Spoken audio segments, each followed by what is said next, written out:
Les premières secondes sont très tendues et ça me tend et ça me tend. Et c'est une douleur qui est très aiguë. Et en fait, je suis obligée de me relaxer et d'ouvrir la bouche. Et en fait, en faisant circuler ma respiration, tout d'un coup, la douleur s'atténue et je sens plus rien.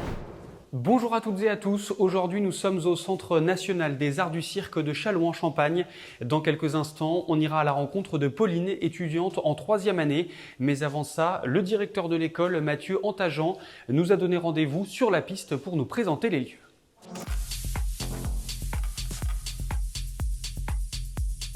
Le CNAC, c'est un pôle de formation et donc dans ces formations, il y a l'école supérieure des arts du cirque qui délivre le DNSP, artiste de cirque, c'est-à-dire diplôme national supérieur professionnel. Les élèves qui vont présenter les échappées sont des élèves qui sont en fin de formation. C'est le moment où ils vont se libérer en fait, de nous. On est sur les premiers battements d'ailes vers leur projet. Ils ont un cadre, une forme, 8-12 minutes chacun, pour à la fois développer leur espace artistique, leur espace personnel, ce qui les motive, ce qui les questionne aujourd'hui en tant qu'artistes, ce qu'ils veulent défendre sur scène, et en même temps remplir un certain nombre de cahiers des charges aujourd'hui qui est la relation au public, la relation à l'écriture, la relation à l'œuvre, la relation à leur agrès, à la technique de cirque. Donc voilà, c'est un savant mélange de deux choses, on va dire. Parmi les élèves qui présenteront le spectacle Les Échappées à la fin du mois, il y a Pauline, 24 ans. J'ai pu la rencontrer après son entraînement. J'ai commencé à l'âge de 5 ans dans une école amateur et ça a été de suite ma passion et je faisais énormément de cirque très jeune assez. Et puis après, à l'âge de 16 ans, j'ai arrêté l'école pour rentrer en école de cirque préparatoire et c'est parti dans les écoles et j'ai fait plusieurs années de prépa et puis là ça fait 2 ans que je suis ici et que je suis là. Cette année je finis mes études et go la vie professionnelle quoi. Est-ce que tu peux maintenant nous parler un petit peu plus de ta discipline? Quand je suis rentrée dans ma première école prépa, je faisais du tissu, sauf que c'était trop aérien pour moi, trop quelque chose qui volait. Et j'avais besoin d'avoir un agrès qui soit un peu plus planté au sol, mais que je puisse aussi m'élever et aller au ciel. Et du coup, je me suis dit pourquoi pas le mât. C'est un agrès qui est planté, qui est solide. Et en fait, c'est moi qui dois être souple à côté. Et c'est toi qui doit m'assouplir à mon agrès et c'est pas mon agrès qui s'assouplit à moi. C'est ce qui m'intéressait. Ça fait 6 ans que je fais du mât tous les jours.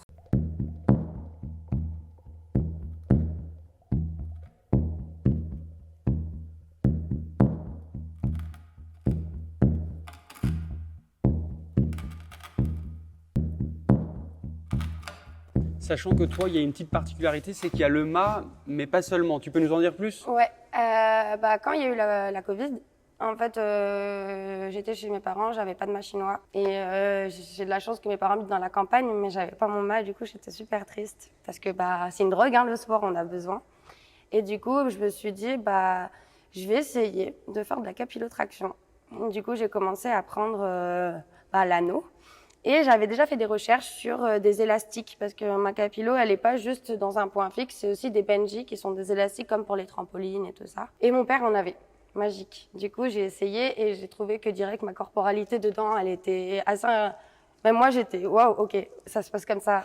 Et du coup, je me suis dit trop bien. Je suis surprise de comment mon corps peut réagir. Et ça me fait du bien aussi. Je suis quelqu'un qui me lasse très vite un peu des choses. Et du coup, ça m'a redonné un peu une petite flamme sur mon agrès où du coup, j'ai fait du mât autrement. Et ça fait 2 ans que je fais du mât aussi très classique. Mais quand il y a des jours où j'ai envie de m'évader et que j'ai envie de faire autre chose, je me dis j'ai envie de m'accrocher les cheveux et de me désarticuler.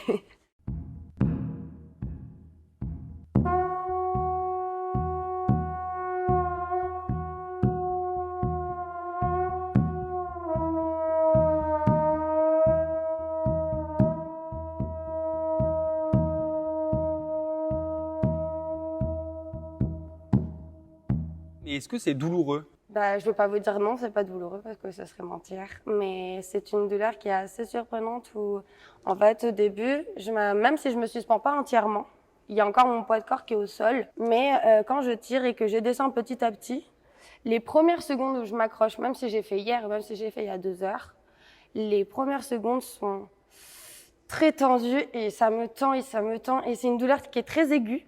Et en fait, je suis obligée de me relaxer et d'ouvrir la bouche. Et en fait, en faisant circuler ma respiration, tout d'un coup, la douleur s'atténue et je sens plus rien. Il y a une chaleur qui est juste là à mon crâne. Et c'est assez impressionnant à ressentir en fait, à quel point le corps peut endormir une partie du corps. Pauline, comme tous les autres élèves, sont accompagnés par des enseignants. Marie Séclet m'explique ce qui lui plaît dans son quotidien. D'abord, c'est l'échange avec les étudiants et les étudiantes. C'est transmettre ce que j'ai appris, mon expérience, et c'est chercher aussi avec eux. Quand vous dites chercher, ça veut dire quoi? Expliquez-nous un peu comment ça se passe une semaine ou une journée pour vous. Quand je dis chercher, c'est plus dans le sens où on va peut-être chercher un mouvement, une figure, on va développer une façon de bouger, une singularité, on va travailler plus avec des émotions.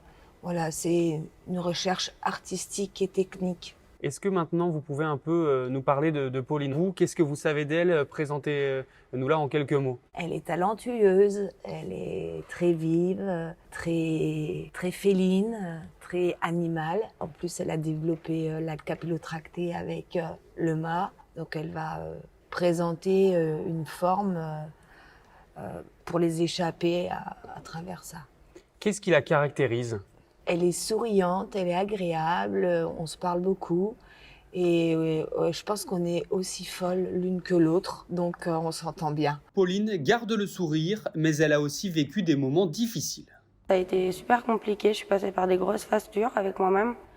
Et du coup, dans mes échappées, pour moi, c'est une finition aussi d'une maltraitance que je me faisais aussi à moi-même. C'est très important en fait que dans mes échappées, je parle de ça. Et c'est pas pour rien que je m'accroche les cheveux aussi. C'est le fait aussi où je dois me détacher de pas mal de choses qui me mettent pas forcément dans ma vie. Et j'ai envie de mettre les actes pour en fait avancer. Et c'est très symbolique pour moi. Et même le terme échappé, qui est un mot qui est hyper symbolique aussi. En fait, pour moi, c'est pas qu'une finition d'école. C'est beaucoup plus. C'est quelque chose qui me tient vraiment à cœur. En fait, que ce soit un truc avec des jurys et tout ça, ça c'est vraiment de côté parce que c'est pas ça. Avec toutes les années que j'ai pu vivre, je suis fière d'avoir fait toutes ces écoles et avoir tenu en fait.